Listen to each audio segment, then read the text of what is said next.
ठाकुर अनुकूल चंद्र जी मुख निसृत वाणी ग्रंथ शाश्वतीर ओडिया अनुवाद। भरपूर करदेवा और प्रसन्न करवा ही सेवार स्वाभाविक अभिव्यक्ति। पुनराय भरपूर करदेवा और प्रसन्न करवा ही हेउची सेवार स्वाभाविक अभिव्यक्ति। वाणी संख्या 128। परम प्रेम श्री श्री ठाकुर अनुकूल चंद्र श्री मुख निसृत वाणी कथगौड़ीर ओडिया अनुवाद पाठ। प्रेष्ठ को नंदित करने जे भल मंद सब ही करे से प्रेष्ठ को भल पाऊ बा न पाऊ तार वृत्ति उपभोगर एकमात्र प्रलोभन ही जे तार प्रेष्ठ प्रायश ही एटा निश्चित भाव में बुझा जापे। आ प्रेष्ठ को नंदित कर प्रलोभन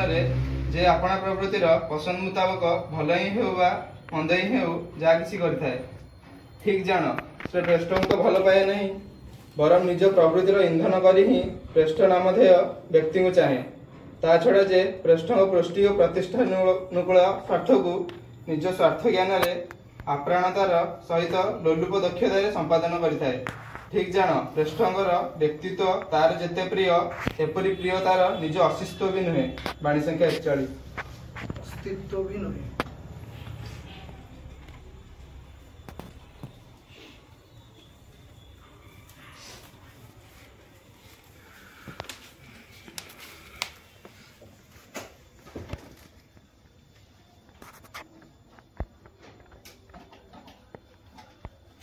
ठाकुर सेवा अध्याय कहते शाश्वती ग्रंथ रे भरपूर करदेवा और प्रसन्न करवा ही हेउची सेवार स्वाभाविक अभिव्यक्ति। जे भरपूर करदेवा सबुथिरे भरपूर करदेवा माने कोन जहा को सेवा करूचे तांको सेवारे भरपूर करदेवा और प्रसन्न करवा से जेमती खुशी हो जाए और सेटा होची सेवार गोटे स्वाभाविक अभिव्यक्ति जे ताकू आमे केमिति सेवा करूचे जा द्वारा से भरपूर ही पारुचे। भरपूर केवल जे हम भावुचे टंका पैसा रे हम भरपूर कर दवा ताहा भी नहे बुझि परछ ना नहीं। केमिति ताकू भल पाइबा केमिति ताकू सेवा करबा भल न पाइले गोटे रोगी को केबे सुस्थ करि परिबो। तो रोगी को सुस्थ करिया पई प्रथमे तार प्रयोजन गुडी को कोन जानिया को पड़िबो से कोन चाहे तार कौन पर ये रोग है तार मानसिक स्थिति कौन तार शारीरिक स्थिति कौन से कौन पर अफेक्टेड है ये सब जिनस को तर्जमा करने को पड़ो। ये सब तर्जमा कला परे जे आमे सही माफिक हमको व्यवहार करने को पड़ो। ठाकुर केमिति ताको भक्तों को सहित व्यवहार करते तो से उठा आम तो जीवन पढ़ले एति जानी परिबा आलोचना प्रसंग गुड़ाक भी पढ़िले आम जापर ठाकुर ये समस्या समाधान केमती करते। तो एमिति चालीचलन एमिति व्यवहार एमिति आचरण से रोगी सहित करने को पड़ो से व्यक्ति सहित करने को पड़ो जहाँ द्वारा से कौन हो पार भरपूर भाव में प्रसन्न हो पार और भरपूर भाव में सेवा पाई पार और सेटा हूँ सेवार स्वाभाविक अभिव्यक्ति। वाणी संख्या 128 ठाकुर कहते पथकड़ी कहते पथकौड़ीर 41 नंबर बाणी कहते प्रेष्ठ को नंदित करने जे भल मंद सब ही करें से प्रेष्ठ को भल पाऊ बा न पाऊ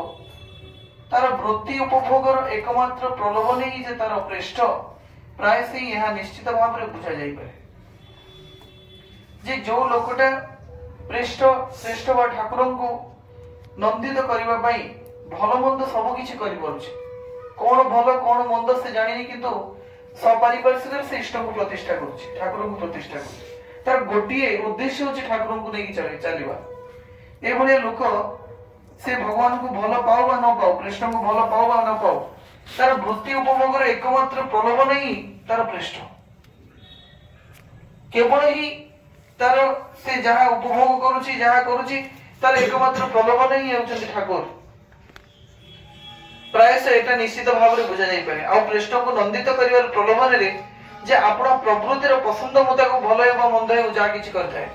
जे ए लोकटा कौन करुछि प्रेष्ठ को नंदित करने भल मंद सब करुछि। प्रेष्ठ को नंदित करने केवल भल करने को पड़े मंद करने को पड़ेनी। तो ये माने केमिति प्रेष्ठ को नंदित करुछि केमिति से देखै होछि हाँ नाई एटा एमिति सेटा सेमिति जोटा कि तार करणीय नुहे सेगुडा को भी से करूची करी कि पारिपार्श्विक रे से देखि होची नाई मो भगवान को भल पाए मो ठाकुर को भल पाए वृत्ति को उपभोग करूची काम क्रोध मोह मद लोभ मात्सर्य या भीतर से बुड़ी रहूची किंतु ठाकुर ठाकुर मिछरे होची और एटा बुझी होबो जे प्रेष्ठ को नंदित करिवार प्रलोभन रे से कोन करूची तार प्रवृत्ति रो पसंद मुताबिक भलो और मंद जहा किछि से करूची त प्रवृत्ति को तार कॉम्प्लेक्स गुडा को से सैटिस्फाइड करूची तार काम क्रोध मोह मद लोभ एई सब जिंस गुडा को पोषण दउची आ किछि करूनी आ एठी ठाकुर कहन ठीक जानो से प्रेष्ठ को तो भलो पाए ना से एक्चुअली ठाकुर को भलो पाए ना जो लोक केवल निजर स्वार्थ पूरण पाई सत्संग आसुचंती निजर स्वार्थ पूरण पाई ठाकुर को सहित स्वार्थ कोन जे सत्संग गले जे टिके भलो गीत जानिची से कहले ना मु गीत गाया पाई जाउची मो 15टा लोक कोन 50टा लोक को गीत सुनेबी आ सैया सुनेबा पाई से जाउची किछि लोक जाउछन बाजा बजेबा को हां हमको बाजा बजेई आछि तो हम बाजा बजाउची एगुडा खराब जिंस न हो किंतु एगुडी को भी भक्ति सहित संयुक्त होगा दरकार जे केवल मो बाजा बजेबी केवल गीत गाइबी गीत गाइबा भी गोटे प्रकार जाजन ठाकुर ईश्वर को नाम प्रचार करबा गीत गीत सठिक स्वर रे ताल रे लय रे गाइले कोन हो भक्ति जागृत हो गोटे लोक जदी भलो भजन बोलुची ताकू जदी हम सुनुचे आ भीतर भक्ति भाव जागृत होउची तो ये गीत भी गोटे प्रकार जाजन किंतु किछि लोक जो माने अछंती निजर केवल ठाकुर एडी कहउछन प्रवृत्ति रो पसंद मुताबिक भलो से चाहती ता माने से निजर आत्मस्वार्थ प्रतिष्ठा पई से आछी मंदिर को कोन पई ना गीत टिके गाइबो बाजा टिके बजेइबो टिके कोन एंती टिके दी चारटा बही पढी देछि तो बहापिया माने टिके ठिया हेकरी दी चारि पद कहिबो मने मने भाबिबो लोक मते चिनिले लोक मते भाबुचंती जे लोकटा सत्संग रे आलोचना करछि माने केडे बड लोकटा हितो तो एमती गोटे भावना नेकिरी लोक आछंती किछि लोक आनंद बजार खाइया को बड़ बड़ भोजी होछि एठी टिके सेठी टिके जदि सत्संग रे आसी भोजी खाइ परियो तो विभिन्न टाइप रो लोक आछंती तो एई जो माने केवल एई सब उद्देश्य रे आछंती सेई मानको जदि हमें कहि परिबा ए माने होछंती प्रवृत्ति रो पसंद मुताबिक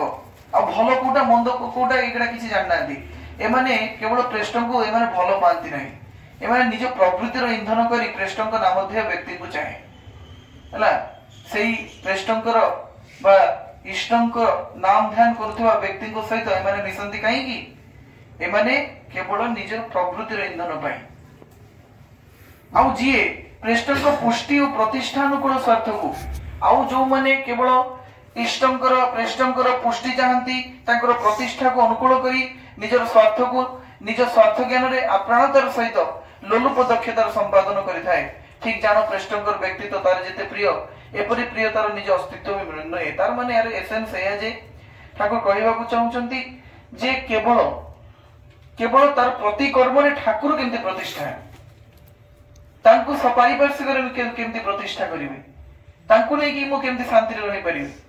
मो ठाकुर समस्त भीतर प्रतिष्ठित होंतु आउ समस्त जेमति सत्मार्ग पांतु तार चेष्टा होचे आ सेई लोक ही कोन ठाकुर को प्रकृत भल पाए तार व्यक्तित्व एमिति जे से परम पिता को एते भल पाए जे निजर अस्तित्व को भूली जाए सेई हेमकवि जो कीर्तन लिखिछंती तोमार माझे आमार आमी होया आछि आमी हारा तुम मझिरे मोर मुटा को मु हजै देछि मोर गोटे मु अछि ना सेल्फ आइडेंटिटी मु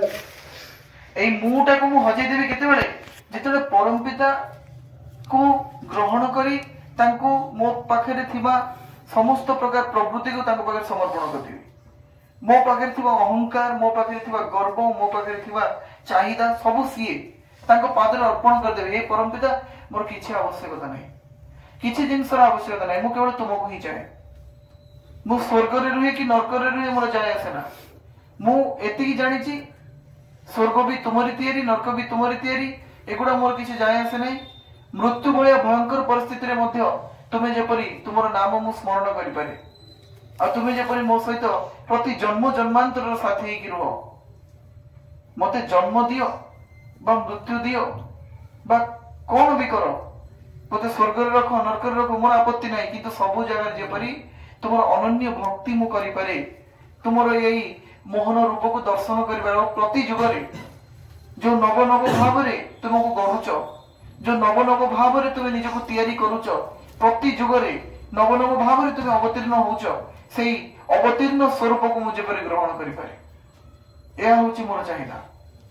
यही चाहिदा जहाँ भितर थी से भल पाइबा द्वारा ही से परम पिता को पाइपर निज चरित्र को सजाड़ी पार और जी युड़ा को न खाली बुलवा खाइबा मद पीवा सिगरेट पीवा एपट सेपट हवा कौटी झील देखा एगुड़ा जीवन उद्देश्य नुह जीवन उद्देश्य हूँ अभाव को तोड़ीदवा आई अभावटा आम भितर कौ अभाव संतोषर अभाव आम भीतर जो संतुष्ट आम कौन सी जिन संतुष्ट नुह आम खाली दरकार एक्सपेक्टेशन बढ़ी बढ़ी चलती जिते आम संतुष्ट हो सब जिन सेतबेले आमर पाइबाटा हो जेती संतुष्ट जेती जिन संतुष्ट अच्छे आमर मुख्य उद्देश्य हूँ जीवन अभाव तोड़ीदवा तो सहीटा हूँ संतुष्ट हो गले आम जीवन अभाव को तोड़ी पारिबा और धर्म ही ताहा करिपारे ठाकुर कहते सत्यानुसरण कहते जे धर्म ही मनुष्य भीतर अभाव को तोड़ी दे पारे और जितेबाला आम सहित युक्त होचे सेतेबाला ही आम निजको परिवर्तन करिवार कौन कौशल पाउचे 25,000 पृष्ठ लिखाई बाणी जीवनादर्श भावादर्श को जब आम टिके टिके गोटे गोटे कर मानिबा गोटे गोटे बाणी को मनीष अपना टंका पर जेते पारुच मनीष धर ए गोटे बाणी जे आम केमती टंका एते अपनार नुह जी मनीष अपनार